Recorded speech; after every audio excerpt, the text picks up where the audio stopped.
Hello everybody, welcome to Chinu Talks, co-powered by Gaming Hints. On today we have founder of Monitor Studios developing their own game named Palm Sugar: A Village Story. This game has been also showcased in Tokyo Game Show 2024. Hello Mr. Karthik, welcome to the podcast. Thank you so much for joining us. How are you doing? I'm doing good. Can you introduce yourself and tell us what you do? I'm Karthik Raj. I'm founder and game director of Monitor Studios. I'm also the pixel artist for the title Palm Sugar: A Village Story.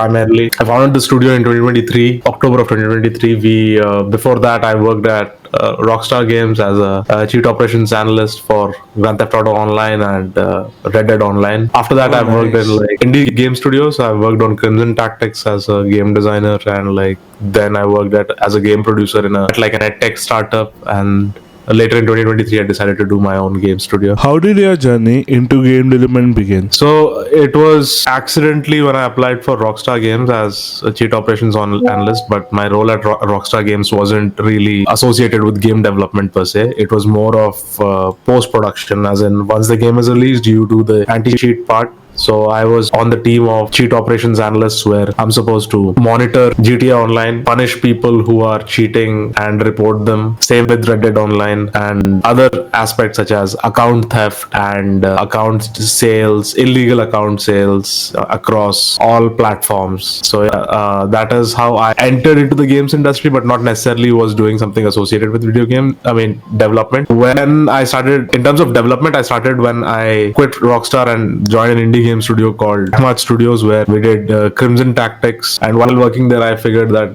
I can work on my own title, and that's when, this is in 2022, when I started making assets for my own game. And later in the year of 2023, I took that plunge of starting my own game studio. Could you also tell us about your game? So Palm Sugar: A Village Story is set in rural South India. It's a pixel RPG set in rural South India, which the name of the protagonist is Chinu, and it employs a very simple RPG system, as in you get to use the inventory, you can explore the map, and it follows a very cliche storyline that you would typically see in movies, not necessarily South Indian movies, but Bollywood as well. So I kind of meshed it all together and made Palm Sugar: A Village Story. The inspiration for these games, in terms of the games, would be Eastward and games like Unmetal, which are a little bit lesser known, but they have their own niche. And in terms of movies, I've taken some elements from movies such as Asuran and compiled this entire game. What experience do you want players to feel while playing your game? So it should be along the lines of experiencing something new in terms of stories in video games that we haven't seen before. They should be thrilled with the aesthetics. We've been very sincere with the aesthetics. What I mean by that is we've created assets that are catered for South India, or India in specific, which haven't been seen before. I'm not sure if there were autos that were made in pixel art. So from an emotional perspective, it should instill a little bit of nostalgia combined with familiarity of games, as in whatever you get to see in regular pixel RPGs. But it gives you a sense of belonging, as in this is my culture, this is where I've been raised, and this is what is in and around me. What was your first reaction when the game got selected for Tokyo Game Show 2024? It was a mixed feeling, because I had only budget for running the studio and the game, and it was a call for either, being excited was one thing, but at the end of the day, you do have to fuel your expenses in order to travel to Tokyo Game Show and showcase your game. So those two feelings were, they kind of nullified each other. But yeah, representing India in terms of video games internationally was something that is really exciting, really prestigious. But yeah, overall, I feel as Indian game developers in general, we are kind of lagging behind in terms of infrastructure or funding or whatever it is, compared to other game studios, other countries, in terms of support from government, or whether it is other independent bodies that help all this. That is what I felt with the entire Tokyo Game Show experience. If you could work on any dream game, what would it be? I would definitely want to make something like Witcher 3 or Kingdom Come Deliverance, but set in India. Not necessarily it has to be from medieval India, but it can be late 90s or early, anywhere in the 20th century, because I see a lot of games that actually cater for that. One of the most abundant resource for, or storyline that people pick is usually Mahabharata or Ramayana, and then they make games around that. which I feel a lot of people do that.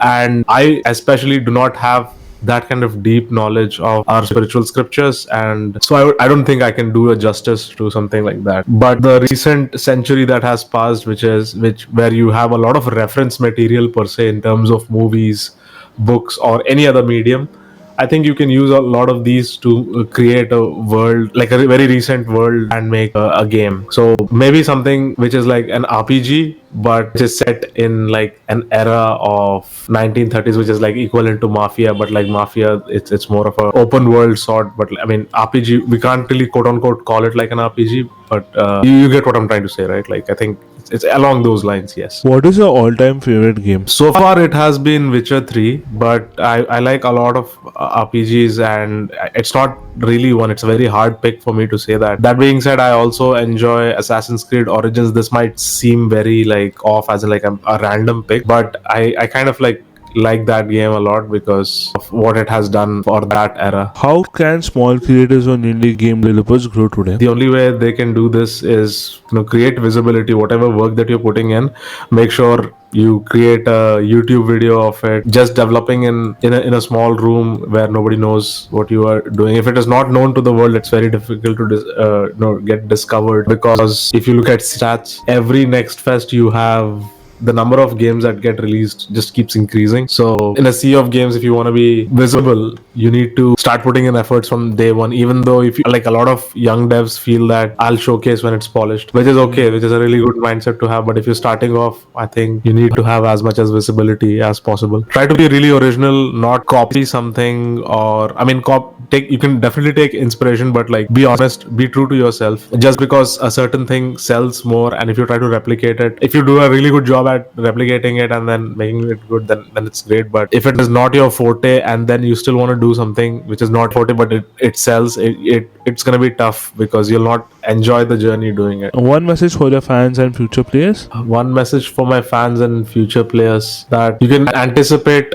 more local stories. You can associate with a lot of character that you want to see in games and haven't gotten the opportunity of. What I mean by that is, growing up when I played Prince of Persia, growing up when I played like any Grand Theft Auto series, mostly these characters were Western, and like mostly these protagonists, like I could not associate myself, like as an Indian. Okay, can you really associate yourself with these?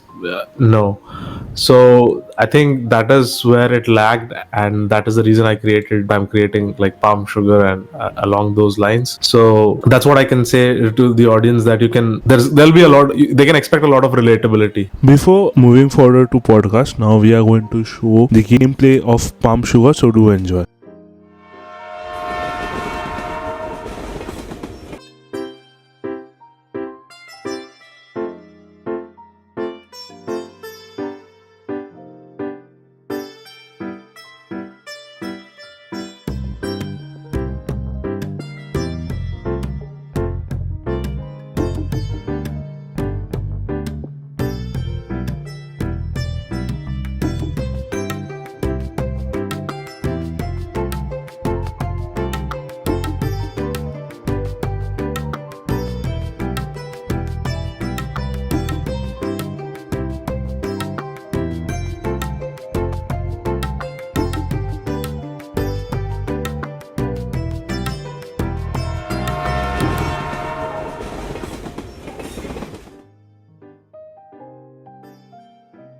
Which game or developers inspired you the most? So I looked at Eric Baron's work, who made Stardew Valley, and instantly I wanted to feel like Eric Baron, like do everything all by yourself. But kind of figured out like not everybody can be Eric Baron per se, because he had a unique set of skill sets and was able to work on all aspects of Stardew Valley. But I don't think like he had life-changing experience after releasing the game, and that had kind of inspired me a lot. I would say Eric Baron. Where can people follow your work and support the game? I post a lot of devlogs on YouTube. It's called Pixel Stories, and I also talk about a lot of game dev things associated with game devs, not only technical aspect or like art aspect, but also like from a culture aspect as well, as in why certain things are like they are, or like just how do you start a studio, something along those lines. That's it for today, guys. Thank you so much for coming to our podcast. Likewise. Do Yeah. wishlist the game Palm Sugar on Steam and do follow them on Instagram. Thank you. All the best for your future. Thanks, Chinmay. Thanks a lot. Thanks for And having me. see you next time.